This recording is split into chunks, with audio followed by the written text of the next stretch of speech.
गौर करना, हम लोग कल पढ़ रहे थे basic structure of skeletal muscle. जब हम लोगों ने basic structure of skeletal muscle पढ़ा था तो वहां पर एक शेप निकल के आया था, सिलेंड्रिकल शेप। उस basic structure of skeletal muscle का जब हम लोग क्या करते हैं, ट्रांसफर सेक्शन करते हैं, इस ट्रांसफर सेक्शन में एक्चुअली जो स्ट्रक्चर है वो कैसा निकल के आता है, स्फेरिकल निकल के आता है।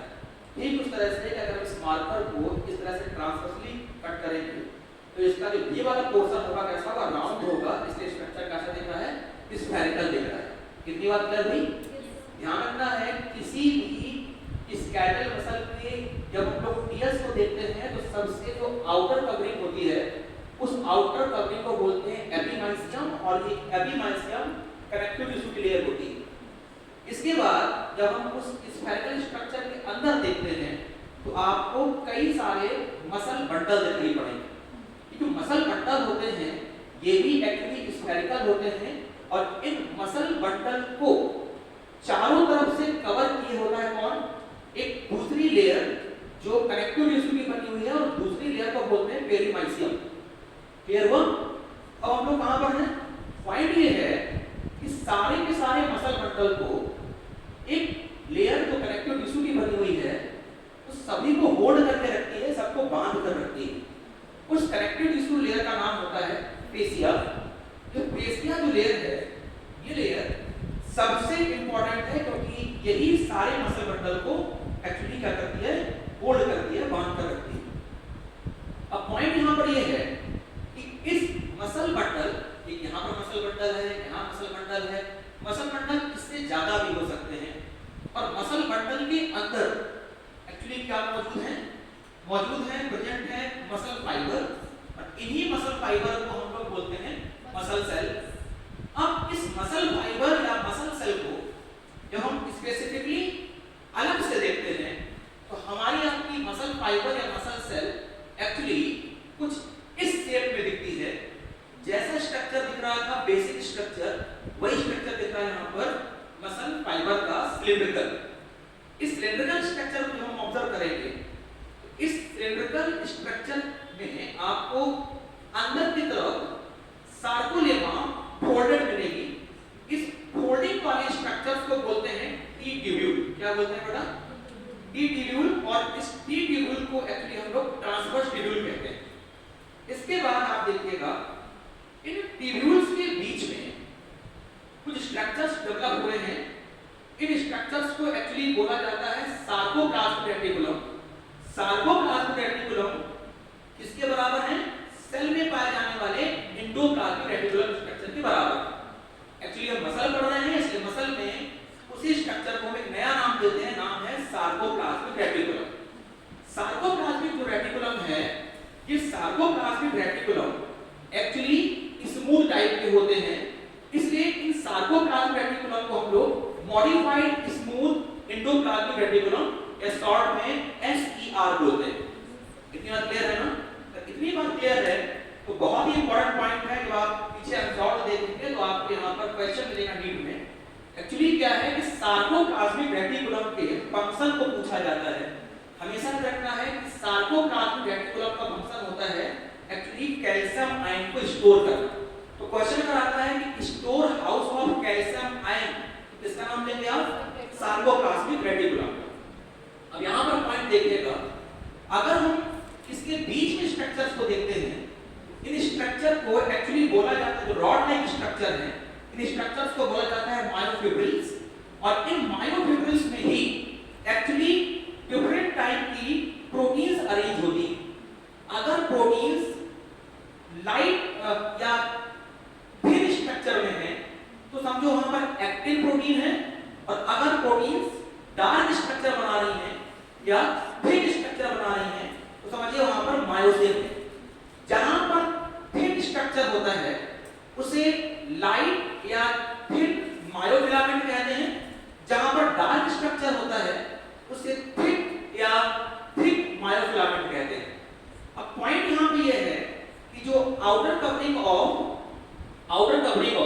चाहे इधर देख लें, चाहे इधर देख लें, चाहे इधर देख लें, चाहे इधर देख लें, जहां पर भी हम आउटर कवरिंग देखेंगे उस आउटर कवरिंग को बोला जाता है सार्कोलेमा। तो नॉर्मल सेल में, एनिमल सेल में नॉर्मल सेल में जो आउटर कवरिंग होती है वो होती है प्लाज्मा लेमा या प्लाज्मा मेम्ब्रेन, उसी को हम लोग मसल में क्या बोल रहे हैं, सार्कोलेमा बोल रहे हैं। क्लियर?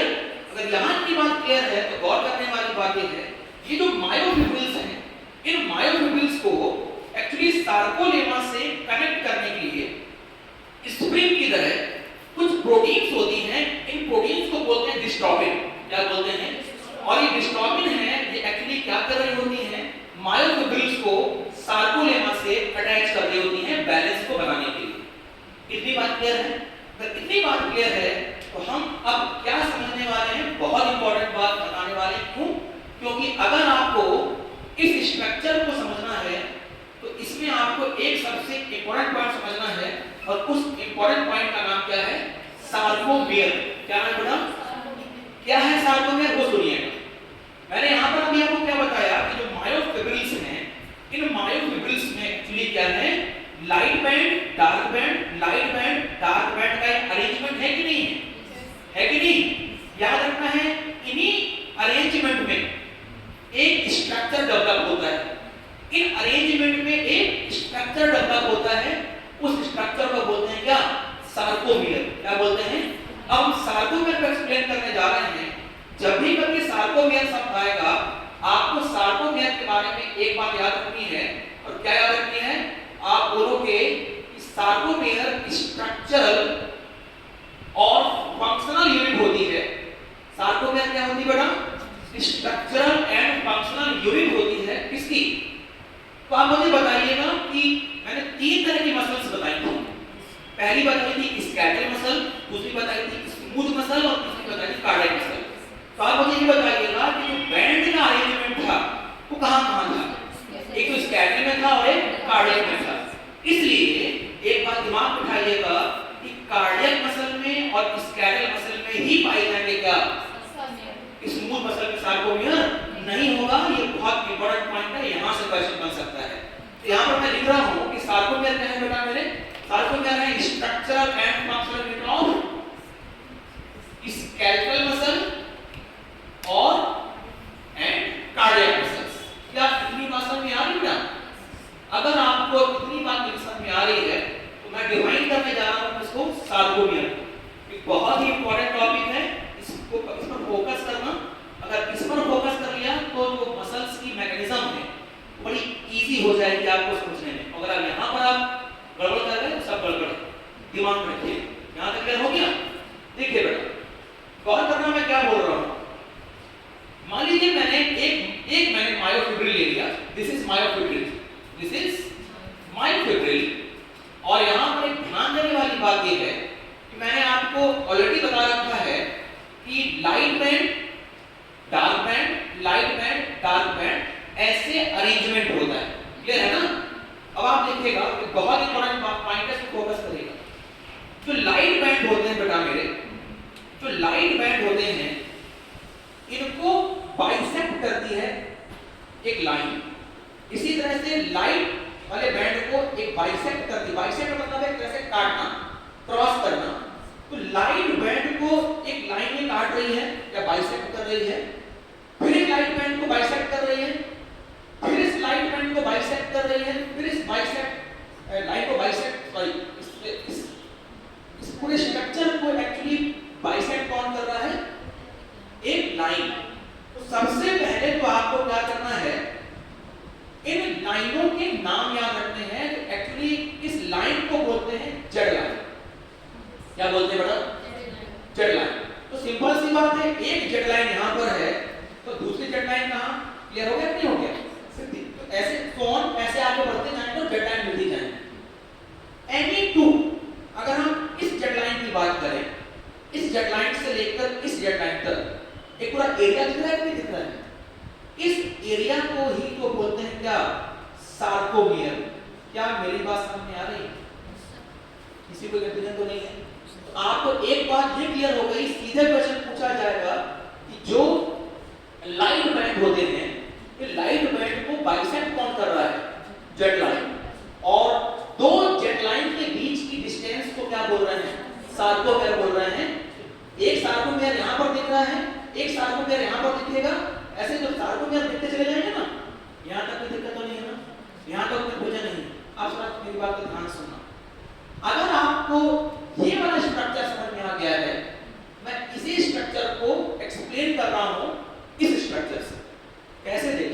समझना मेरी बात। मान लो मैंने यहाँ पर जो ब्लैक में लाइन खींची हुई है, ये क्या है बेटा? थिन फिलामेंट है, थिन फिलामेंट। तो किसका बना हुआ था? एक्टिन प्रोटीन का, ट्रोपोनिन प्रोटीन का और ट्रोपोमायोसिन प्रोटीन का। क्लियर? अब देखना, तो मैंने एक यहाँ पर थिन मायोफिलामेंट बनाया है और एक ब्लैक कलर का मैंने यहाँ पर थिन मायोफिलामेंट बनाया है। ऐसे मैंने अरेंजमेंट दिखाए हुए हैं, ध्यान रखना है। अब मैंने इस थिन मायोफिलामेंट को क्या किया है? बाइसेक्ट किया है। किससे बाइसेक्ट किया है? ऑब्वियस सी बात है, क्या बोलेंगे बेटा मेरे? डेडलाइन बोलेंगे। तो यहाँ पर भी इसको क्या बोलेंगे बेटा? डेडलाइन। क्या मेरी बात समझ में आ रही है भैया? अब गौर करना, फोकस करने वाली बात यह है कि हमें जैसे ही डेडलाइन ने इसको बाइसेक्ट किया, इसने डेडलाइन ने इस पोर्शन को बाइसेक्ट किया, हमें अंदर के पोर्शन पर ध्यान देना है। हमें ना इधर ध्यान देना है और ना इधर ध्यान देना है। इधर ध्यान देना है अंदर के पोर्शन पर। बहुत ध्यान समझना मैं क्या बोल रहा हूँ। तो गौर करने वाली बात यह है कि जब ये थिन फिलामेंट को ये डेडलाइन बाइसेक्ट कर रही है, तो कितना पोर्शन मिला? नहीं मिला बेटा? उसी तरह से जब इसे बाइसेक्ट करेंगे तो कितना पोर्शन मिला? अंदर वाला। इन अंदर वाले पोर्शन को एक्चुअली बोला जाता है आई बैंड। क्या बोला जाता है? और आई बैंड का फुल फॉर्म होता है आइसोट्रोपिक बैंड। कौन सा बैंड होता है बेटा मेरे? क्या मेरी बात समझ में आ रही? किसी कोई प्रॉब्लम तो नहीं है? किसी तरह कोई प्रॉब्लम नहीं है? एक और बात, यहां पर बेटा मेरे आई बैंड खत्म हो रहा है और यहां पर भी आई बैंड खत्म हो रहा है। दोनों के बीच के गैप को, यानी कि कितने गैप को, मैं यहां पर कोई सिंबल नहीं बना रहा हूं लेकिन आपको समझना है, दो आई बैंड के बीच के गैप को एक्चुअली बोला जाता है एच जोन। क्या बोलते हैं बेटा मेरे? तो ऑब्वियस सी बात है, यहां गौर करिए बेटा प्लीज, क्या ऑब्वियस सी बात है कि यहां पर भी एच जोन है, लेकिन दोनों के बीच भी एच जोन होगा। तो इन दोनों के बीच भी एच जोन होगा, कोई दिक्कत है? याद रखना है इस एच जोन को भी, इस एच जोन के बीच से, यानी कि यहां से भी एक लाइन निकलती है, इस लाइन को बोलते हैं एम लाइन। क्या बोलते हैं बेटा मेरे? क्या बोलते हैं? M line. दिमाग रखना मेरी बात, एक भी कंफ्यूजन नहीं होना चाहिए। अगर कंफ्यूज हो गए तो कुछ गड़बड़ हो जाएगा। तो समझ नहीं मैं क्या कह रहा हूं? मैं समझ रहा मैं क्या बोल रहा हूं? तो गौर करने वाली बात क्या है? गौर करने वाली बात है कि इस आई बैंड और इस आई बैंड के बीच में जो स्पेस है, इसे बेटा क्या बोल रहे हैं? एच जोन बोल रहे हैं। क्या कोई कंफ्यूजन है? और इस एच जोन में, यहां पर भी एच जोन है, यहां भी एच जोन है, यहां भी एच जोन है, बीच से एक लाइन जिसे बोल रहे हैं एम लाइन। क्या कितनी बात क्लियर है? कितनी बात क्लियर है? तो गौर करने वाली बात यह है, इस थिन फिलामेंट, इस थिन फिलामेंट, इस थिन फिलामेंट और इस थिन फिलामेंट के बीच में ये ग्रीन कलर के जो स्ट्रक्चर में ड्रॉ किए हुए हैं, एक्चुअली ये होते हैं थिक फिलामेंट। क्या होते हैं बेटा मेरे? और यहां पर एक बहुत ही इंपॉर्टेंट पॉइंट है, इसको ध्यान रखिएगा। आपको मैं बता चुका हूं ऑलरेडी कि एक्चुअली जो थिक फिलामेंट होते हैं किसके बने होते हैं? मायोसिन। इंटरेस्टिंग बात क्या है वो सुनिएगा। इंटरेस्टिंग बात ये है बेटा कि जो ये थिक फिलामेंट हैं, जो कि मायोसिन नाम की प्रोटीन के बने हुए हैं, ये फिलामेंट आधा हिस्सा इनका देखिए थिन की तरफ है और आधा हिस्सा इनका थिन की तरफ है। बाकी हिस्सा ऐसा है, बाकी पार्ट ऐसा है जो फ्री है। क्या मेरी बात समझ में नहीं आ रही? समझ में मेरी बात? यहां ध्यान रखना, मैं क्या बोल रहा हूं? मैं क्या बोल रहा हूं? मैं बोल रहा हूं कि जो ग्रीन लाइन है, इस ग्रीन लाइन का आधा हिस्सा इनके बीच में है, इस ग्रीन लाइन का ये हिस्सा इनके बीच में है और ये वाला फ्री है। कोई दिक्कत है भाई? कोई दिक्कत है? मेरा कहने का मतलब ये है कि थिक फिलामेंट है, ये थिक फिलामेंट एक्चुअली बोला जाता है एन आइसोट्रोपिक बैंड, और मैंने बोला ना कि एन आइसोट्रोपिक बैंड बोलते हैं, इसीलिए शॉर्ट में इसे कहा जाता है, क्या बता मेरे? ए बैंड कहा जाता है। क्या कहा जाता है? तो आपको दिमाग रखना है कि जो एक्टिन प्रोटीन का लाइट बैंड होता है वो ए बैंड नहीं होता है। एक्टिन प्रोटीन का जो लाइट बैंड होता है वो एक्चुअली आई बैंड होता है, जो कि आइसोट्रोपिक बोला जाता है। और आइसोट्रोपिक का मतलब होता है सेम, और एनाइसोट्रोपिक का मतलब होता है डिसिमिलर, यानी कि वैरायटी है वहां पे। गौर करना, यहां मैंने इस थिन फिलामेंट को या इस थिन फिलामेंट को आई बैंड बोला है। आई बैंड का फुल फॉर्म होता है आइसोट्रोपिक बैंड, मतलब साफ है कि यहां पर भी थिन है और यहां पर भी थिन है, सब कुछ सिमिलर है ना, इसका नाम क्या हो गया, आइसोट्रोपिक। लेकिन जो यहां पर थिन फिलामेंट है वो कुछ पोर्शन देखिए इस जोन में है और कुछ पोर्शन इस जोन में, मतलब इसका खुद का जो जोन है ही, साथ में ये थिन वाली को मूव करता है, तो मिक्स हुआ कि नहीं हुआ, क्योंकि मिक्स हुआ तो सिमिलर नहीं हुआ, इसलिए इसे क्या बोल रहे हैं, एनिसोट्रोपिक बैंड, जिसे हम लोग ए बैंड बोलते हैं। क्या किसी तरह कोई कंफ्यूजन है, कोई कंफ्यूजन है? मैंने पहले ही बता रखा आपको कि जो थिन फिलामेंट है, इस थिन फिलामेंट को बाइसेक्ट करती है एक लाइन, जिसे जेड लाइन कहते हैं। इस भी थिन फिलामेंट को बाइसेक्ट करती है एक लाइन, जिसे जेड लाइन कहते हैं। और दो जेड लाइन के बीच की डिस्टेंस, दो जेड लाइन के बीच की डिस्टेंस को तो बोलते हैं क्या, सार्कोमियर बोलते हैं। और अगर आपको एक लाइन में डिफाइन करना हो इसको, सार्कोमियर को, तो आप कह सकते हैं sarcomere is the functional and structural unit of skeletal muscle and cardiac muscle. क्या यहां तक किसी को कंफ्यूजन है? अगर कंफ्यूजन नहीं है तो तीन तरह के क्वेश्चन करते हैं। पहला तो पूछा जाता है कि आई बैंड और आई बैंड जिसे हम लोग आइसोट्रोपिक बैंड कहते हैं, ए बैंड जिसे हम लोग एनिसोट्रोपिक बैंड कहते हैं, ये किस किस मायोफिलामेंट के हैं? तो ध्यान रखना है, अगर पूछा जा रहा है आई बैंड या आइसोट्रोपिक बैंड किस फिलामेंट के हैं, तो आप बोलोगे थिन फिलामेंट के, जो एक्टिन, ट्रोपोनिन और ट्रोपोमाइसिन के बने हुए हैं। और अगर पूछा जा रहा है कि एनिसोट्रोपिक बैंड या ए बैंड किसके बने हुए हैं, तो आप बोलोगे थिन फिलामेंट तो है ही, लेकिन थिन फिलामेंट के साथ साथ थिन फिलामेंट भी इन्वॉल्व है, इसलिए ये डिसिमिलर है, वैरायटी है यहां पर, इसलिए इनको बोल रहे हैं एनाइसो। इस बात को ध्यान रखना है। ये एक अलग बात है कि जो थिन मायोफिलामेंट है वो केवल मायोसिन के ही बने होते हैं, ये बात दिमाग में रखिएगा। क्या ये बात समझ में आ रही है? और जैसे मैंने आपको पहले ही बोला है, मैंने बोला है कि भैया ये जो आई बैंड है, एक ये जो आई बैंड है, इनके बीच में गैप है, इस गैप को बोलते हैं एच जोन। और ये एच जोन यहां पर भी है, ये एच जोन यहां पर भी है, ये एच जोन यहां पर भी है, ये यहां पर भी है, इसको भी बाइसेक्ट करने का काम करती है कौन?